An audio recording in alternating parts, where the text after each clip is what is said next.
Assalamualaikum warahmatullahi wabarakatuh. Perkenalkan, nama saya Diana Sofia, program studi Pendidikan Bahasa dan Sastra Indonesia dengan NIM 23050760011. Jadi di sini saya akan menjelaskan tentang ekokritik sastra.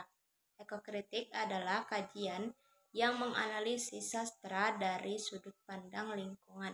Kajian ini menyatakan bahwa krisis lingkungan tidak hanya menjadi masalah teknis, ilmiah, atau politik, tetapi juga persoalan budaya dalam sastra. Istilah ekokritik berasal dari kata ekokritisme, gabungan dari ekologi atau ilmu tentang hubungan timbal balik makhluk hidup dengan lingkungannya, dan kritisisme atau kritik penilaian terhadap karya sastra. Teori pemahaman dalam ekokritik sastra itu sebuah pendekatan yang mengkaji hubungan antara sastra dan lingkungan.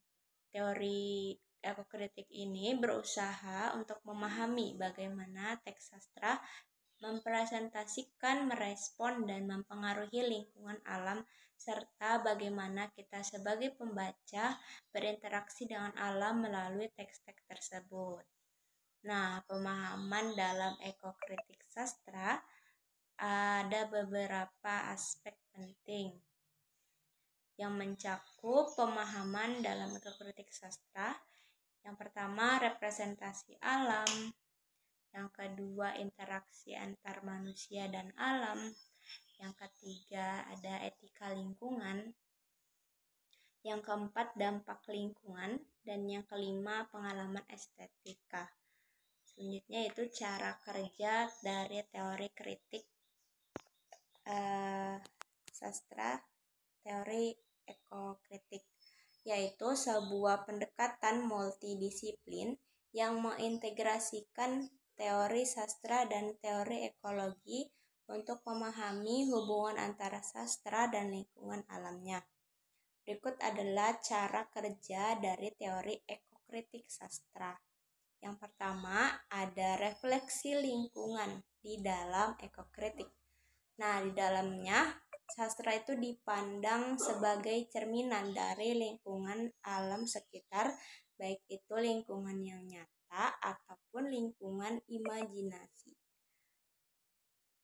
Karya sastra ini seringkali mencerminkan keindahan, keagungan, atau kehancuran lingkungan alam yang kemudian membentuk cara pandang pembaca terhadap alam. Yang kedua, hubungan simbolis ekosistem dan sastra memiliki hubungan timbal balik yang saling mempengaruhi. Penulis sastra hidup dan berkarya dalam lingkungan tertentu, dan pengalaman mereka terhadap lingkungan tersebut seringkali tercermin dalam karya mereka.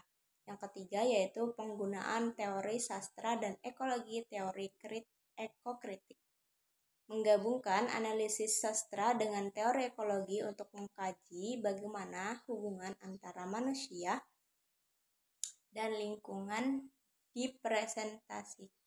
direpresentasikan dalam teks sastra. Teori sastra digunakan untuk menganalisis elemen-elemen sastra seperti plot, karakter, dan simbol. Sementara teori ekologi membantu kita dalam memahami konteks ekologis yang mendasari representasi tersebut. Dan yang terakhir yaitu analisis karya sastra dalam ekokritik. Nah, di dalam ekokritik ini, analisis karya sastra dilakukan untuk mengeksplorasi bagaimana alam itu dan lingkungan bisa digambarkan dan diperlakukan dalam teks sastra. Hal ini bisa meliputi analisis terhadap penggunaan metafora alam, karakteristik alam sebagai entitas aktif, ataupun peran lingkungan dalam mengatur alur-alur cerita. Baik, mungkin cukup sekian materi dari saya. Kurang lebihnya mohon maaf.